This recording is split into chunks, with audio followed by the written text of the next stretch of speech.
Hi అండి. ఇవాళ video వచ్చేసి మసాలా గుత్తి వంకాయ కూర చేసి చూపిస్తాను. ఈ కర్రీ వచ్చేసి రైసు, రోటీ, అలాగే పుల్కా, బిర్యానీలకు కూడా చాలా బాగుంటుందండి. నాన్ వెజ్ ఇష్టపడిన వాళ్ళు ఈ కర్రీ చేసుకొని చక్కగా తినేసేయచ్చండి. ఎప్పుడైనా రోటీ కానీ బిర్యానీ కానీ చేసుకున్నప్పుడు ఈ కర్రీ చేసుకొని తింటే అచ్చం చికెన్ తిన్న ఫీలింగ్ వస్తుందండి. అలాగే చాలా టేస్టీగా కూడా ఉంటుంది. ఈ కర్రీకి కావలసినవి వంకాయలు, నేనైతే ఇక్కడ మీడియం సైజులో ఉన్న లావు వంకాయలు తీసుకున్నానండి. మీరు చిన్నగా రౌండ్గా ఉన్నవి కూడా దీనికి వాడుకోవచ్చు. ఇప్పుడు దీనికి కావలసిన ప్రిపరేషన్ చూద్దాము. ముందుగా స్టవ్ వెలిగించుకొని ఇలా బాండీ పెట్టుకొని 2 స్పూన్లు వరకు 2 స్పూన్లు ఉంటాయండి శనగిత్తనాలు వేసుకున్నాను.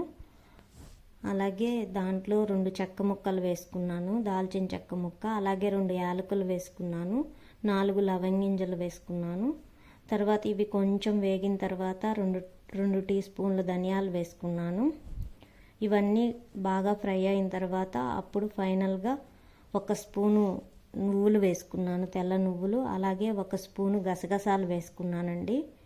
ఇవన్నీ ఇలా చిటపట్లాడుతూ ఫ్రై అయిపోతాయి. ఇప్పుడు స్టవ్ ఆపేసి వీటిని కొంచెం ఆరనిద్దాము. ఇప్పుడు ఇంకా ఇందులో 2 ఇంగ్రీడియంట్స్ వేసుకోవాలండి. అవేంటంటే కొన్ని మెంతులు వేసుకోవాలండి. అంటే ఒక 1/2 స్పూన్ కంటే కూడా చాలా తక్కువగా కొన్ని మెంతులు వేసుకుంటే బాగుంటుంది. అలాగే 1 స్పూన్ జీలకర్ర వేసుకోవాలి. ఈ 2 విడిగా ఎందుకు వేపుతున్నానంటే ఈ రెండిటి ఫ్లేవరు బాగా వస్తుంది, అందుకని ఈ రెండింటిని విడిగా వేపుకుంటున్నాను. ఇవి కూడా బాగా దోరగా వేగిన తర్వాత ఇందాక మనం వేయించి పెట్టుకున్న దానిలోనే ఇవి కూడా వేసుకోవాలండి. వేసుకొని ఇవంతా చల్లారిన తర్వాత ఫస్ట్ కోర్స్గా గ్రైండ్ చేసుకోవాలి. తర్వాత కొన్ని వాటర్ వేసుకొని మెత్తని పేస్ట్ లాగా చేసుకోవాలండి. ఇలా ఇక్కడ చూపిస్తున్న విధంగా మెత్తగా పేస్ట్ చేసి పక్కన పెట్టుకోవాలి. ఇప్పుడు మనం వంకాయలు తీసుకొని వాటిని శుభ్రంగా కడిగి పెట్టుకోవాలి. తర్వాత ఇలా ఒక గిన్నెలో నీళ్లు పోసుకొని అందులో కొంచెం ఉప్పు, కొంచెం పసుపు వేసుకొని పెట్టుకోవాలండి.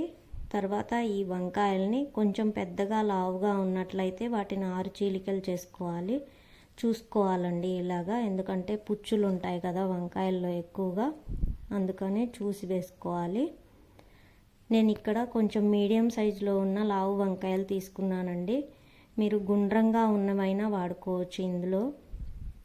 ఇప్పుడు వీటిని ఉప్పు నీళ్ళల్లో అలా కొంచెం సేపు ఉంచేస్తే అవి నల్లగా మారకుండా కన్నెక్కకుండా ఉంటాయండి. తర్వాత ఇలా ఒక బాండీ తీసుకొని దానిలో ఆయిల్ వేసుకోవాలండి. 4 స్పూన్స్ వరకు ఆయిల్ వేసుకోవాలి.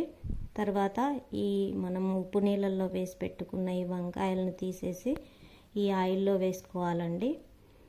ఇప్పుడు ఇందులోనే కొంచెం పసుపు, అలాగే కొంచెం ఉప్పు వేసుకోవాలండి. వేసుకొని కలబెట్టేసుకొని మూత పెట్టేసుకోవాలి. ఇలా మనం వీటిని ఒక 10 నిమిషాలు ఫ్రై చేసుకోవాలండి. మూత పెట్టి మగ్గించుకుంటే త్వరగానే మగ్గిపోతాయి.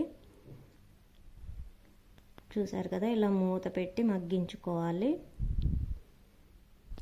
కొంచెం మధ్యలో ఒకసారి మూత తీసి ఇలా కలబెడుతూ ఉండాలండి.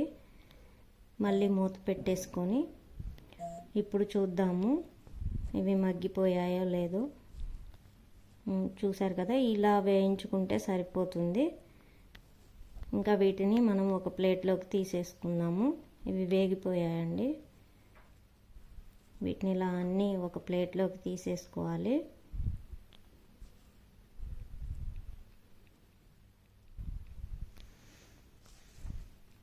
ఇలా తీసేసుకున్న తర్వాత ఇప్పుడు ఇందులో ఇంకొంచెం ఆయిల్ వేసుకోవాలండి. అంటే 1 స్పూన్ మాత్రమే వేసుకుంటే సరిపోతుంది, ఎందుకంటే అవి వేయించుకున్న దాంట్లోనే వేస్తున్నాం కదా, అందులో ఆయిల్ ఉంది ఆల్రెడీ, అందుకే కొంచెం వేసుకొని ఇప్పుడు ఇందులో 2 ఆనియన్స్ని ఇలా పొడవుగా సన్నగా కట్ చేసుకొని వేసుకున్నాను. అలాగే కొంచెం కరివేపాకు వేసుకున్నాను.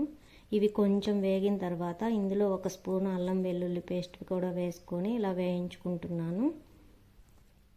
ఇవి కొంచెం బాగా లైట్ గోల్డ్ కలర్లోకి వచ్చే వరకు వేయించుకున్న తర్వాత ఇలా టమోటాలు పేస్ట్ అయినా చేసుకోవచ్చండి, లేకపోతే ఇలా చాపర్లో వేసుకొని మెత్తగా అయినా చేసుకోవచ్చు. ఇలా 2 టమాటాలు తీసుకున్నానండి. ఇక్కడ 2 టమాటాలని ఇలా నేను చాపర్లో వేసుకొని చేసుకున్నాను. పేస్ట్ అయినా వేసుకోవచ్చండి. తర్వాత ఇందులోనే కొంచెం పసుపు వేసుకోవాలి, అలాగే రుచికి తగినంత ఉప్పు వేసుకోవాలి, అలాగే మీ రుచికి తగినట్లుగా కారం వేసుకోండి. ఇప్పుడు ఇవన్నీ కొంచెం ఫ్రై అవ్వాలండి, ఎందుకంటే టమాటాలు పచ్చివాసన పోయే వరకు వేయించుకోవాలి. మళ్ళీ కొంచెం సేపు ఇలా మూత పెట్టి వేయించుకుంటే ఇట్లా మంచిగా ఆయిల్ అనేది సపరేట్ అవుతుంది. అప్పుడు మనం ఇందాక గ్రైండ్ చేసి పెట్టుకున్న ఈ పేస్ట్ని కూడా వేసుకొని వేపుకోవాలి.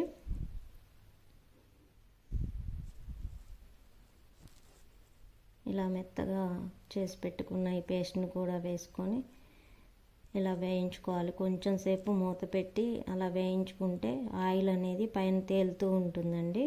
చూశారు కదా, ఇలా ఆయిల్ అనేది పైకి వస్తుంది. అప్పుడు మనం వేయించి పక్కన పెట్టుకున్న ఈ వంకాయలు కూడా వేసుకొని అంతా కలబెట్టేసుకొని ఒకసారి ఇలా మొత్తం కలిసేలాగా కలబెట్టేసుకొని మూత పెట్టుకోవాలండి. మూత పెట్టి ఒక 5 నిమిషాలు ఇలా మగ్గించుకుంటే ఆయిల్ అంతా చక్కగా ఇలా వస్తుంది కదా. ఇప్పుడు ఇక్కడ కొంచెం గట్టిగా అనిపిస్తుందండి. గట్టిగా అనిపిస్తే మాత్రం కొంచెం వాటర్ పోసేసుకోవాలి, ఎందుకంటే మరీ అంత గట్టిగా ఉంటే మనం ఇంకా దింపేసిన తర్వాత ఇంకొంచెం గట్టిగా అవుతుంది. అందుకని నేను ఇక్కడ బాగా గట్టిగా ఉందని చెప్పి తగినన్ని వాటర్ పోసేసుకున్నాను. ఇప్పుడు కొంచెం సేపు మూత పెడితే 2 నిమిషాలు చాలండి. 2 నిమిషాలు మూత పెట్టేస్తే ఇలా చక్కగా ఆయిల్ తేలుతుంది పైకి. ఇంకా మన వంకాయ కూర రెడీ అయిపోయిందండి. ఇప్పుడు స్టవ్ ఆపేసి దీన్ని ఒక బౌల్లోకి సర్వ్ చేసుకుందాము. ఇలా ఒక బౌల్ తీసుకొని ఇందులోకి ఈ వంకాయ కర్రీని సర్వ్ చేసుకుంటున్నాను. మీరు కూడా ఒకసారి ట్రై చేసి చూడండి. ఈ వీడియో నచ్చితే మాత్రం ఒక లైక్ ఇవ్వటం మర్చిపోకండి. చూశారు కదా, ఎంతో టేస్టీగా ఉండే మసాలా గుత్తి వంకాయ కూర రెడీ అయిపోయింది. ఈ వీడియో మీకు నచ్చినట్లయితే ప్లీజ్ ఒక లైక్ చేయండి, అలాగే కామెంట్ చేయండి. కొత్త వాళ్ళు ఎవరైనా మన ఛానల్ చూస్తున్నట్లయితే ప్లీజ్ సబ్స్క్రైబ్ చేసుకోండి. అలాగే పక్కనే ఉన్న బెల్ బటన్ని ప్రెస్ చేయండి. నేను పెట్టే ప్రతి వీడియో మీ వరకు వస్తుంది.